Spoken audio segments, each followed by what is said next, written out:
అటువంటి దీన్ని తిరిగి ఇంట్లోకి రావడానికి ఒప్పుకుంది దేనికోసం? నా కూతురు ఇష్టపడ్డ మీ శ్రీకాంత్ని దీనికిచ్చి పెళ్లి చేస్తామని మాటిచ్చారని.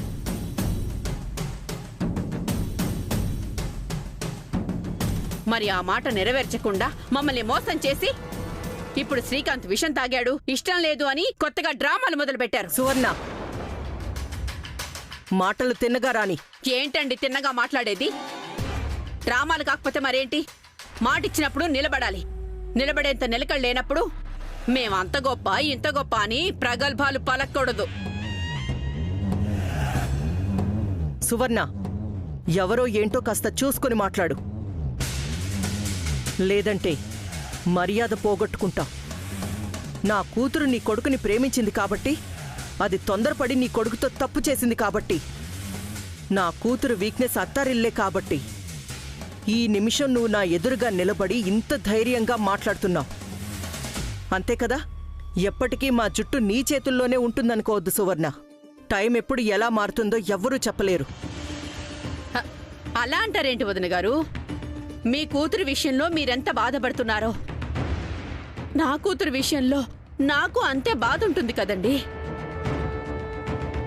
ఇప్పుడు మీరు మీ పరువును తల మీద పెట్టుకున్నట్టే నేను నా పరువును తల మీదే కదండి మోయాలి. మాకు మీ అంత డబ్బు దర్పం లేకపోవచ్చు గాని ఉన్నంతలో మేము ఉన్నవాళ్లమే కదండి.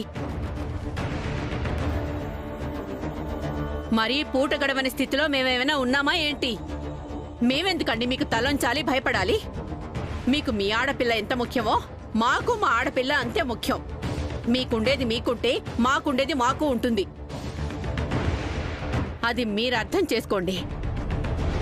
అందుకే తారగారు, అయిన వాళ్లవైనా కాని వాళ్లలా కయ్యాలు పెట్టుకోవడం దేనికి? మీరిచ్చిన మాట నిలబెట్టుకొని ఈ వియ్యాలవారి మర్యాదను కాపాడి మీరు మర్యాద పుచ్చుకోండి. అందరికీ బావుంటుంది.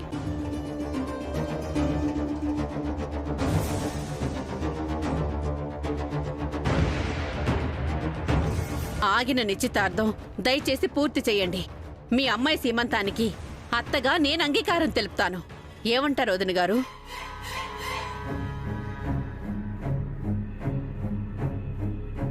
రాధా, ఇందులో నా నిర్ణయం కన్నా నీ నిర్ణయమే ప్రధానమైంది.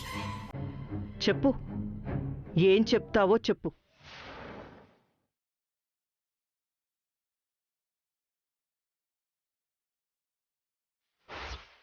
శ్రీకాంత్ గారు,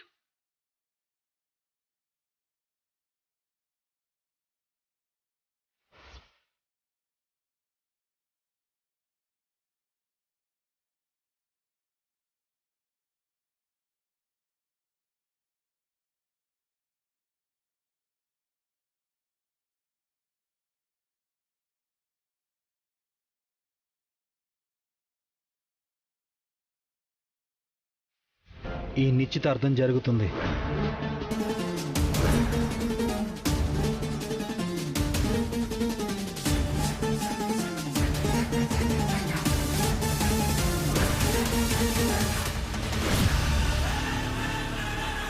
నేనిచ్చిన మాట ప్రకారం నేను ఈ నిశ్చితార్థం జరిపిస్తానని మరోసారి మాటిస్తున్నాను. ఈ మాటోసారి మీ తమ్ముడితో కూడా చెప్పిస్తే మాకు కొంచెం ధైర్యంగా ఉంటుంది బాబు.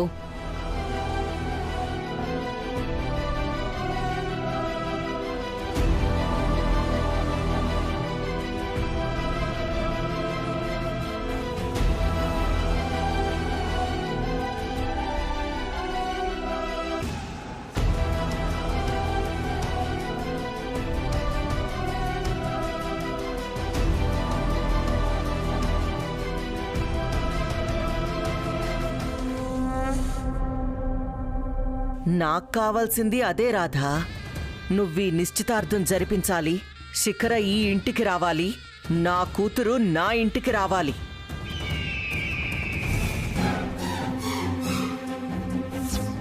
ఈ మాటోసారి మీ తమ్ముడితో కూడా చెప్పిస్తే మాకు కొంచెం ధైర్యంగా ఉంటుంది బాబు.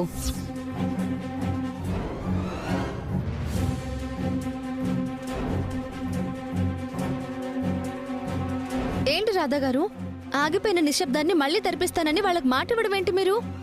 మరేం చేయమంటావు? నా తమ్ముడు ఎందుకు సూసైడ్ చేసుకోవడానికి ప్రయత్నించాడని అందరి ముందు చెప్పమంటావా? చెప్పు. నా తమ్ముడు విష్ణువుని ప్రేమించాడు, శిఖర అంటే వాడికి ఇష్టం లేదు. ఈ విషయం చెప్తే మీ పిన్ని ఊరుకుంటుందనుకుంటున్నావా? ఈ ఇంట్లో హిమ ఉంది, నా చెల్లి. తనకే క్షణం ఏం జరుగుతుందో అన్న భయం నన్ను అనుక్షణం వెంటాడుతూనే ఉంటుంది. తొందరపడి నేను ఏ మాట జారినా పరిస్థితి చేజారిపోతుంది కృష్ణ. అందుకే తప్పని పరిస్థితుల్లో ఓకే అన్నాను. ప్రస్తుతం మన చుట్టూ ఉన్నవన్నీ తప్పని పరిస్థితులే రాధా గారు. అది మీకు తెలుసు, నాకు తెలుసు. కానీ ఇక్కడ హిమ జీవితం ఎంతో, అక్కడ మా అక్క జీవితం కూడా అంతే కదండి. కృష్ణ, నేను చెప్పాను కదా, చెప్పిందే జరుగుతుంది. నిశ్చితార్థం జరిపిస్తానని చెప్పాను, కానీ శ్రీకాంత్కి శిఖరాకి అని చెప్పలేదు కదా. నేను జరిపించే నిశ్చితార్థం శ్రీకాంత్ విష్ణులకి. ఏమన్నారు? నిజమా? అదే నిజం. మీ అక్కని టెన్షన్ పడొద్దని చెప్పు. ఈ విషయం శ్రీకాంత్కి కూడా చెప్పాలి. థ్యాంక్ యూ రాధా గారు, థ్యాంక్ యూ సో మచ్. సరే పద, నేను ఇంటి దగ్గర డ్రాప్ చేసి ఇంటికి వెళ్తాను.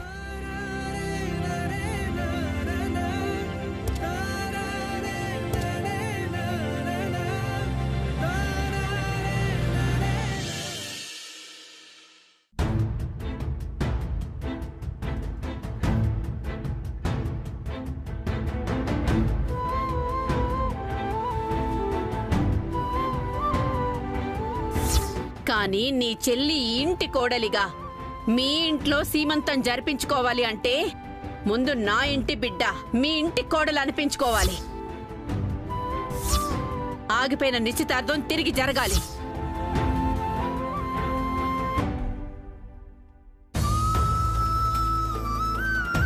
అన్నయ్య ఏంటి డల్గా ఉన్నాడు?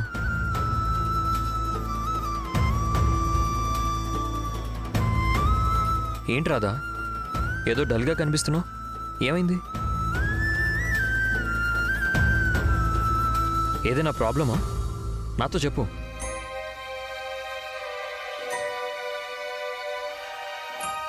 ఎలా చెప్పాలో కూడా అర్థం కావట్లేదురా.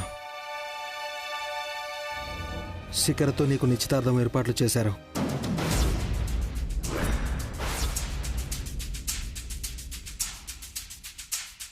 ఏంట్రా నువ్వు మాట్లాడేది?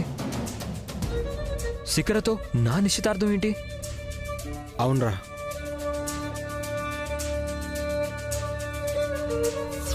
కానీ నీ చెల్లి ఈ ఇంటి కోడలిగా మీ ఇంట్లో సీమంతం జరిపించుకోవాలి అంటే ముందు నా ఇంటి బిడ్డ మీ ఇంటి కోడలు అనిపించుకోవాలి. ఆగిపోయిన నిశ్చితార్థం తిరిగి జరగాలి. ఆగిన నిశ్చితార్థం దయచేసి పూర్తి చేయండి. మీ అమ్మాయి సీమంతానికి అత్తగా నేను అంగీకారం తెలుపుతాను. ఏంటన్నయ్య ఇది? శిఖరాని నేనెలా చేసుకోగలనని ఈ నిర్ణయానికి నువ్వు కూడా ఓకే అన్నావు. అసలు ఏం జరుగుతుంది? శ్రీకాంత్, ఏం జరిగినా ఎవరు ఎదురైనా ఎలాంటి ఎత్తుగడలు వేసినా నేను నీకిచ్చిన మాటే నిజం. శ్రీకాంత్ విష్ణుల పెళ్లి ఈ రాధా జరిపిస్తాడు. నీకే టెన్షన్ అక్కర్లేదు. మరి నిశ్చితార్థం జరుగుతుంది, కానీ శిఖరతో కాదు, విష్ణుతో. విష్ణు వెలికే నువ్వు రింగు తొడుగుతావు. చెప్పాను కదా, మాటిచ్చానంటే జరిగి తీరుతుంది.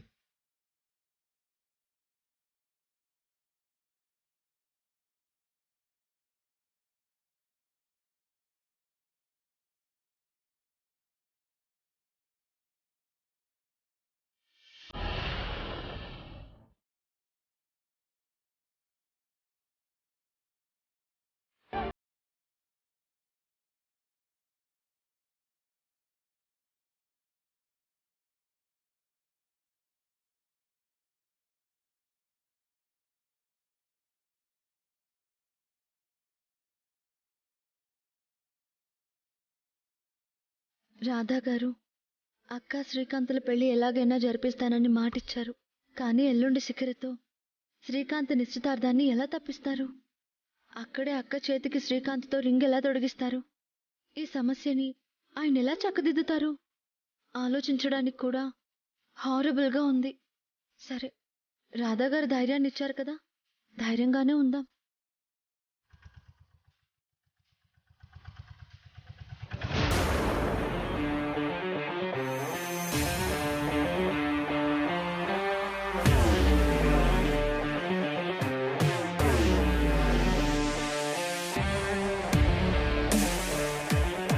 నమస్కారం. రెండెండు వదిన గారు నమస్కారం. కూర్చోండి. బాగున్నారా? బాగున్నామండి. కూర్చోండి. అమ్మ విష్ణు, అత్తయ్య గారికి కాఫీ తీసుకురమ్మా.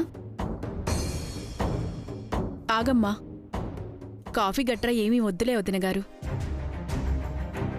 ఇందాకే తాగాను, మరేం అనుకోకండి. పెళ్లి పనుల గురించి మాట్లాడి వెళ్దామని వచ్చాను. త్వరగా వెళ్ళాలి. చుట్టాలకి, బంధువులకి అందరికీ ఫోన్ చేసి పిలవాలి. సమయం తక్కువగా ఉంది కదా. అవునా వదిన గారు? సరే చెప్పండి. మరి ఎల్లుండి మంచి ముహూర్తం ఉందని పంతులు గారు చెప్పారు. అలాగా? వరుణ్ కూడా మీకు ఫోన్లో చెప్పానని చెప్పాడు. నమస్కారం నమస్కారం అన్నయ్య అమ్మా. గారు. ఎంతసేపు అయింది వచ్చి? ఇప్పుడే అన్నయ్య గారు.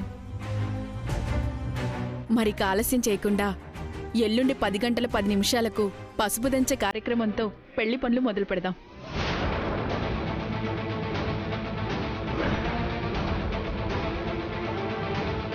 ఏంటో జరగని పెళ్లి గురించి ఇవిడికి అంత హడావిడి. రేపు వరుణ్ వచ్చి అమ్మాయిని షాపింగ్కి తీసుకువెళ్తాడంట. బట్టలు, ఏవో అవసరమైన వస్తువులు తీసుకుంటారంట. మీకు పర్వాలేదుగా వదిన గారు? ఆ, అమ్మా, ఒక చిన్న మాట. చెప్పండి అన్నయ్య గారు. మరేం లేదమ్మా. అంటే అదే రోజు మా తమ్ముడు కూతురు నిశ్చితార్థం కూడా ఉంది. ఆ కార్యక్రమంలో మేం కూడా ఉండాలి. అవునా ఆంటీ? అక్కడ ఖచ్చితంగా మేము ఉండాలి. మా అక్క మరీ మరీ ఉండాలి. అంటే మా శిఖరకు మా అక్కే జడేస్తుంది, అందుకని. ఏదో మరో రోజు చూసి పెట్టుకుంటే మా పిన్ని దగ్గర మాట రాకుండా ఉంటుంది. మరో రోజంటే మళ్ళీ ముహూర్తం కుదరాలంటే అవన్నీ సమయాలతో కూడుకున్న పనులు. ఇప్పటికే చాలా ఆలస్యమైంది. పైగా మా ఇంట్లో పెద్దావిడ కూడా ఉంది. మునిమనవడి పెళ్లి చూడాలని ఆరాటపడుతుంది.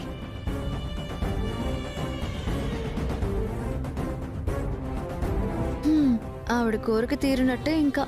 అందుకే వదిన గారు, మళ్ళీ లేనిపోనివి జరగకూడదని. ఏదన్నా జరిగితే తర్వాత మళ్ళీ మనమే ఇబ్బంది పడాల్సి వస్తుంది. ఇప్పటికే లేనిపోని ఆటంకాలు ఎదురయ్యాయి.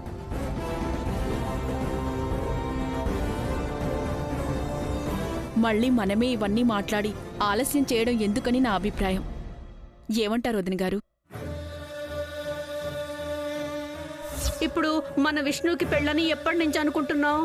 అప్పటి నుంచి చూపులు చూడటమే గాని చూసిందేదైనా చూడగానే కుదిరిందా? అక్క, ఆ పెళ్లి కూడా తొందరగా అనుకున్న ముహూర్తానికి కానిచ్చేయండి. ఆగి నిశ్చితార్థాలు చేసినట్టు అడుక్కొక చోట ఆగుతూ ముహూర్తాన్ని ముందుకు వెనక్కి నెట్టకండి, మరీ బాగోదు.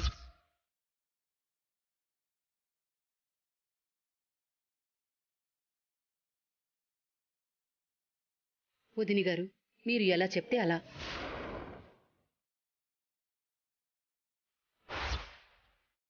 ఎల్లుండే ముహూర్తం అన్నారు కదా, అదే ముహూర్తానికి పసుపు దంచే కార్యక్రమం మొదలు పెడదాం. సరేనండి? ఉమ్.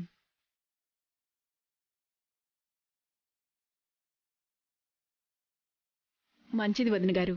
అయితే నేను వెళ్ళొస్తాను. అలాగేనండి. వెళ్ళొస్తాను అన్నయ్య గారు. అమ్మ విష్ణు, వెళ్ళొస్తాను.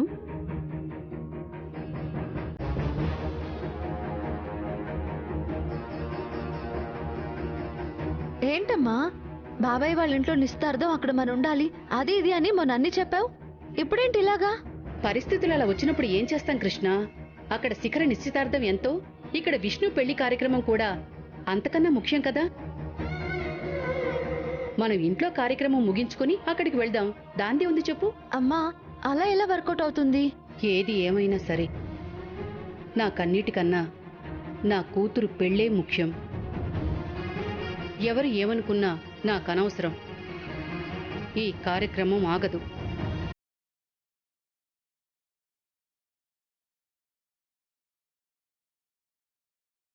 నా విష్ణు బంగారంలా ఉండాలి, ఉంటుంది కూడా.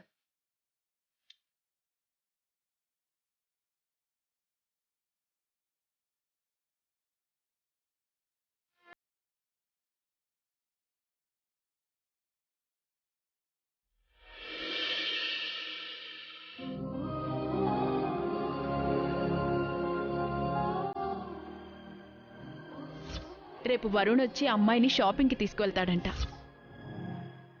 ఎల్లుండే ముహూర్తం అన్నారు కదా, అదే ముహూర్తానికి పసుపు దంచే కార్యక్రమం మొదలు పెడదాం.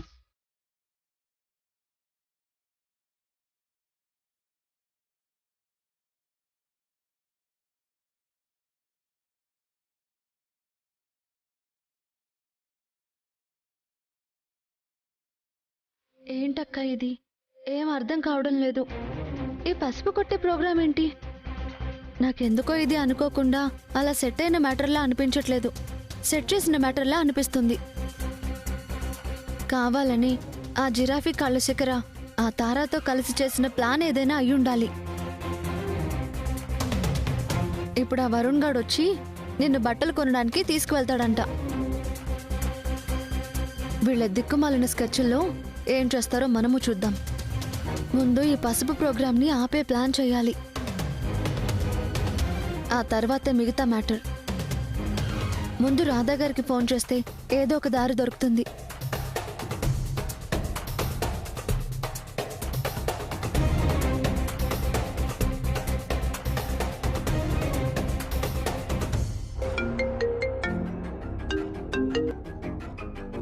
ఆ కృష్ణ, రాధా గారు, ఇక్కడ పనులు స్టార్ట్ అవుతున్నాయి. ఏ పనులు? అయ్యో స్వామి, పెళ్లి పనులు రాధా గారు. పసుపు దంచడానికి ముహూర్తం కూడా ఫిక్స్ అయిపోయింది. రేపు బట్టలు తీసుకోవడానికి వెళ్దామని ప్లాన్ చేస్తున్నారు. ఓకే ఓకే అని రిలాక్స్ గా అనుకుంటే కాదు కదా. టెన్షన్ పడకుండా ఉండు కృష్ణ. చూడు రేపు ఏం జరుగుతుందో. సరే.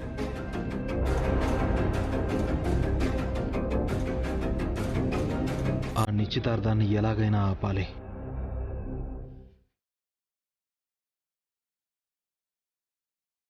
నువ్వేం కంగారు పడకక్క. జరిగేది నీకు శ్రీకాంత్కి పెళ్లి. జరుగుద్దంటావా?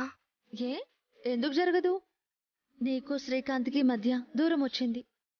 ఆ దూరం మళ్ళీ దగ్గరవలా? ఇది కూడా అంతే. కంగారు పడకుండా ధైర్యంగా ఉండు. మేమున్నాంగా.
బాబు వరుణ్, ఎంతసేపు అయింది వచ్చి? జస్ట్ ఇందాకే అత్తయ్య గారు. అలాగా, పద బాబు లోపలికి వెళ్దాం. రండమ్మా.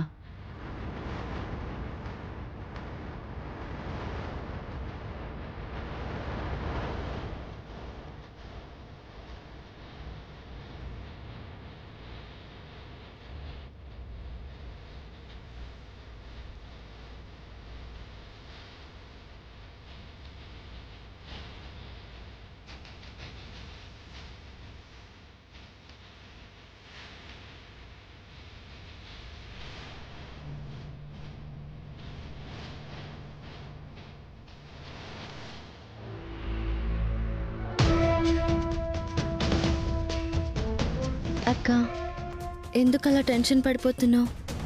వరుణ్ణి చూసి భయపడాల్సిన అవసరం ఏమీ లేదు. వాడి ఆట కట్టించి పెళ్లి నుంచి పక్కకి తప్పుకునేలా నేను చేస్తాను. వాడు నీ లైఫ్ని రూల్ చేయడం ఏంటక్క? వాడికంత సీన్ లేదులే.